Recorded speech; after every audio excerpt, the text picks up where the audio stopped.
God bless you. God bless you. This is the idiosyncratic prophet Robert Ouma, the president and the founder of Shalom Embassy. I want to say something briefly about the prophetic.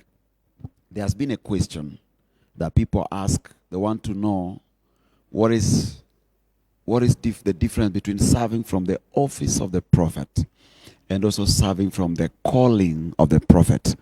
Now, there's been miscommunication and misunderstanding, and I want to share my revelation about the same. Like I said the other day, and we are going to teach more about this in the school of the prophets. Because one thing I keep saying every day is that when you don't know, my people perish because of lack of knowledge. What you don't know cannot help you. What you don't know does not exist in your world. So many people would want to get to know, oh, you know, prophet, I hear people say. We know what we hear people say, but we don't know what the Bible is saying. We don't know the truth about the prophetic ministry. Like I said last time, the prophetic ministry is the oldest ministry in the Bible. If you check the fivefold, the apostles, the prophets, the teachers, the pastors, and the evangelists, the prophetic ministry is the oldest.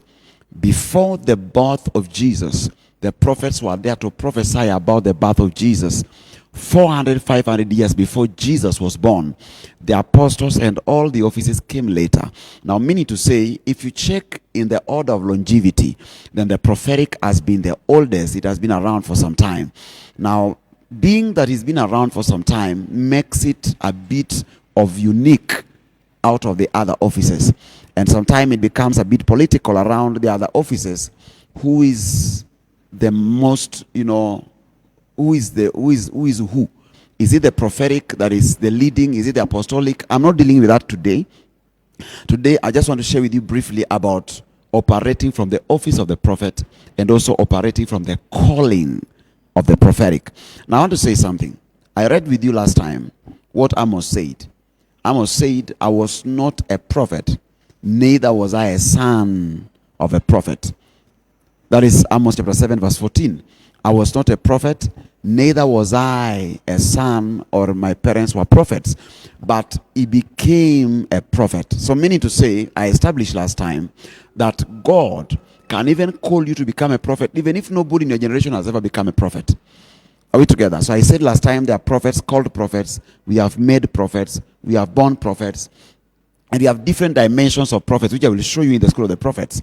We have silent prophets, and I will tell you what I mean by silent prophets. Some of them are already in the book of the prophetic, and some of them I will teach you. Now, when you are called or you are born to be a prophet, you don't need an office of the prophet to become a prophet. Now, when people make office of the prophetic look something, we serve in the office of the prophet, but some are called, some are born, and then we have the office of the prophet. So let me put it this way. When you deal with a man that is born to become a prophet, any place he goes, he influences the environment of that place to become prophetic, because it is inborn, it's part of them.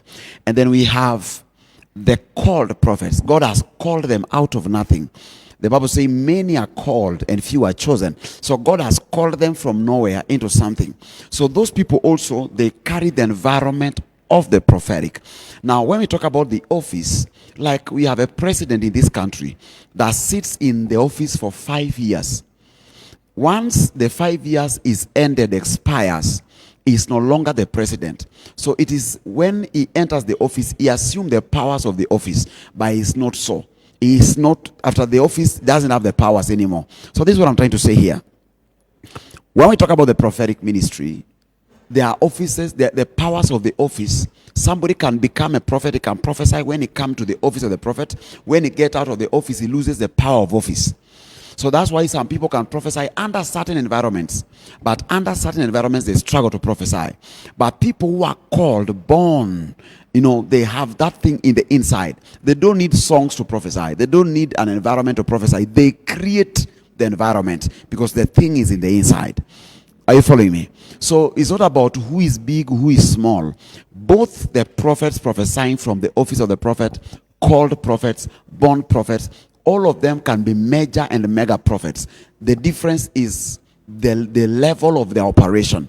how they operated, the impact, how many people they impacted, and how the scope of their work. There are many things that make people different.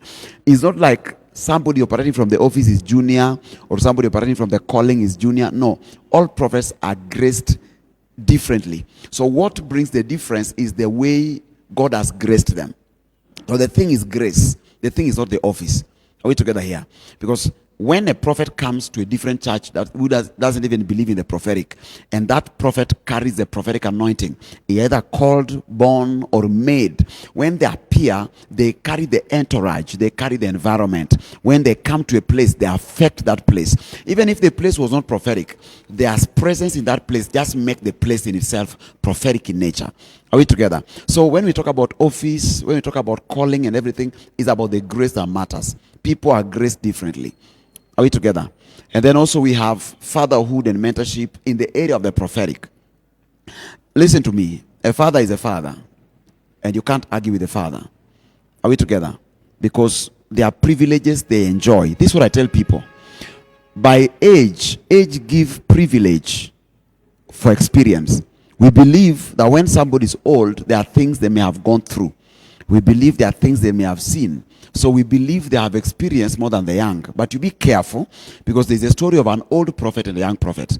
And that man used age to mislead the young prophet. So we must be careful. But the thing is this, what is key here is the grace.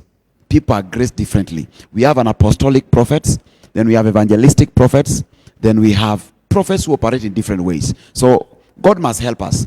The office is made by the man. So God bless you. I want you to register for the School of the Prophets. It's going to be deep. It's going to be prophetic. We're going to be learning. And there's a lot you are going to understand. It's starting from the 1st to the 7th. God bless you. Come and learn.